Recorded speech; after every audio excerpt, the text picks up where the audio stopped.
নমস্কার বন্ধুরা, আমি কাবেরী রান্নাঘর থেকে বলছি। আজকে আমি চিলি এগ মাশরুম বানাচ্ছি, আর এই রেসিপিটা আপনাদের সঙ্গে শেয়ারও করব। আমাদের চিলি এগ মাশরুম বানাবার জন্য যা যা লাগবে সেটা বলে নিই। এখানে 3টে ডিমকে সেদ্ধ করে সেই ডিমটাকে 4 ভাগ করে কেটে রেখেছি। 8 কোয়া রসুনকে কুচি করে কেটে রেখেছি। হাফ ক্যাপসিকামকে কুচি করে রেখে রেখেছি। 4টে স্প্রিং অনিয়নকে ছোট করে কেটে রেখেছি। আর 6টা গ্রিন চিলিকে স্লিট করে রেখেছি।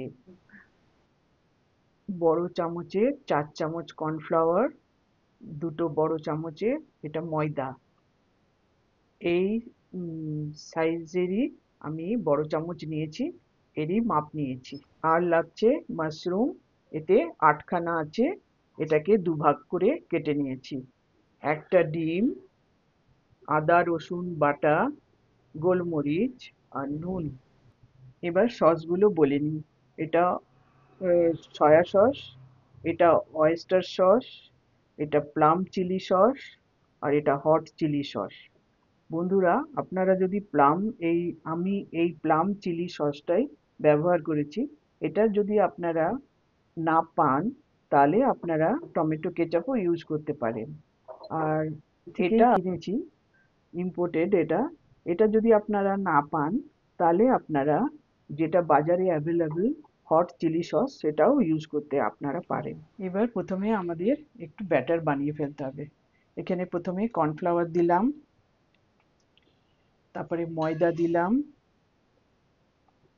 একটা ডিম, একটু নুন, আর অল্প গোলমরিচ। এবার এই সবগুলো একসঙ্গে মিক্স করে নিচ্ছি। অল্প জল দিচ্ছি।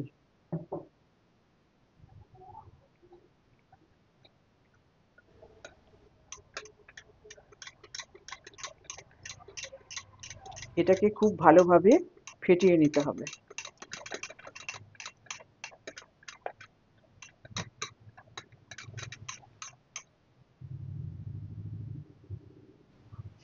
আমি এবার দেখিয়ে দিই ডিমটাকে কিভাবে কোটিং করতে হবে, নাহলে ডিমের কুসুমটা না বেরিয়ে যাবে না করলে।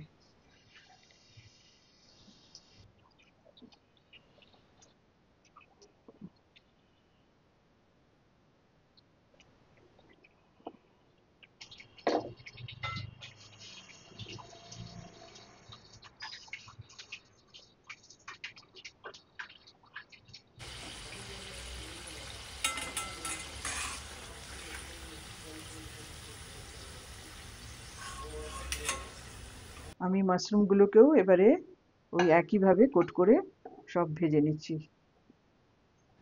আমি এভাবেই সব মাশরুমকে কোট করে নিয়েছি।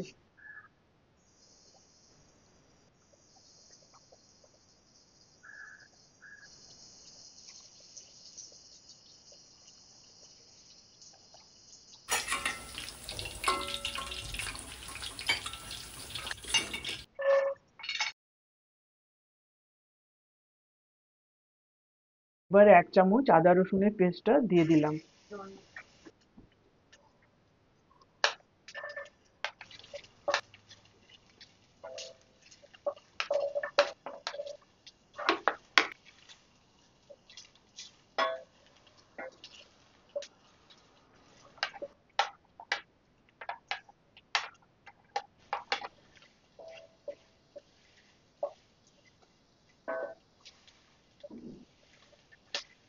চামচের অয়েস্টার সস দিচ্ছি।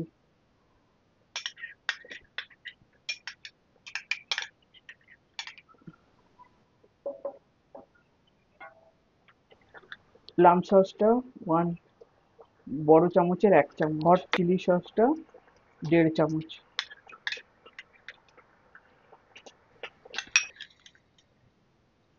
এক বড় চামচ সয়া সস মিক্স করে নিচ্ছি। নুনটা চেক করে আপনারা দিয়ে দেবেন নিজেদের স্বাদ মতো। ভাজা মাশরুম আর ডিমটাকে এবারে এর মধ্যে দিয়ে দিচ্ছি, দিয়ে এবারে এটাকে ভালো করে মিক্স করে নিতে হবে।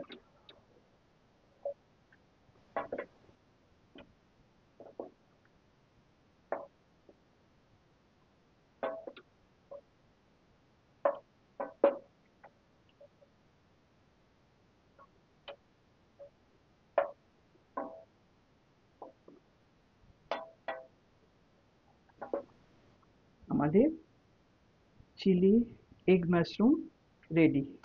বন্ধুরা, এবার এটাকে গার্নিশ করার জন্য আমি সাদা তিল ওপর থেকে একটু ছিটিয়ে দিচ্ছি, আর ওপর থেকে একটু পেঁয়াজ কলি দিয়ে দেবো। বন্ধুরা, চিলি এগ মাশরুম তৈরি। আপনাদের যদি এই রেসিপিটা ভালো লাগে তাহলে অতি অবশ্যই লাইক করবেন, শেয়ার করবেন আর সাবস্ক্রাইব করতে ভুলবেন। ভালো থাকবেন, সুস্থ থাকবেন।